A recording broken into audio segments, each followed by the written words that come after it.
তো বন্ধুরা অনেক জন ডিয়ার বালারা কিন্তু এই ধরনের সমস্যায় কিন্তু ভুগছে। সেটা হলো এই যে দেখতে পাচ্ছেন এই জিনিসটা কিন্তু কোম্পানি কিন্তু চেন সিস্টেম দেয় জন ডিয়ারের চেন সিস্টেম দেয়। তো চেন সিস্টেম দিলে যেটা হয় সেটা হলো চেনটা কিন্তু ব্যবহার না করলে অনেকদিন বসে থাকার ফলে কিন্তু জং ধরে যায় বা মোর্চা পড়ে যায়, তখন কিন্তু অ্যাডজাস্ট করতে খুব প্রবলেম হয় কাস্টমারের। আবার কি হয়, নষ্ট হয়ে যায়, দামও অনেক টাকা আছে চেনটা। তো এই গাড়িওয়ালা কিন্তু আমাকে এসে বললো যে দাদা এই তো প্রবলেম হচ্ছে, তো কি করা যায়।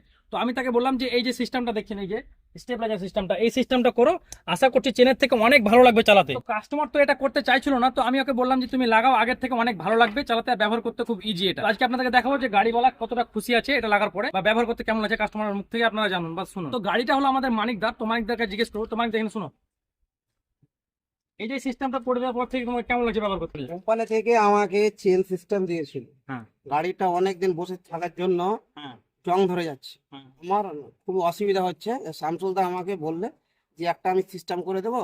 তা আমি তাই তো আমি করছিলাম না, তা শামসুলদা করে দিলে, তা আগের থেকে আমাকে এখন খুবই ভালো লাগছে। ব্যবহার করতেও খুবই, ব্যবহার করতে খুবই ভালো। ব্যবহার করতে খুব ভালো লাগছে। মানে আগের যে ঝামেলা হতো, রেঞ্জ দিয়ে টাইট করতে হতো, করতে হয় না, এখন খুব ইজি। মানে একা একা ইজি, মানে অ্যাডজাস্ট করা হয়, সুবিধা হয়। তাই তো লাগা মোটামুটি কতদিন হলো জিনিসটা? 1 বছর পার হয়ে গেল। আচ্ছা, প্রায় 1 বছর মতন পার হয়ে গেল। তো দেখতে পেলেন কাস্টমার নিজে মুখে বললো, কিন্তু এটা লাগার পর থেকে অনেক ভালো লাগছে। তো আপনারা যদি চান যে এই জিনিসটা বানাবেন, তাহলে আপনারা যে কোনো লোকাল মিস্ত্রির কাছে গিয়ে দেখালে বা বললে কিন্তু এই ধরনের যে জিনিস সিস্টেমটা বানিয়ে দেবে আপনাদেরকে। যদি বন্ধুরা ভিডিওটা ভালো লাগে, যত পারেন বেশি বেশি করে একটা শেয়ার করে দেবেন, একটা লাইক করে চ্যানেলটা সাবস্ক্রাইব করে দেবেন। ধন্যবাদ।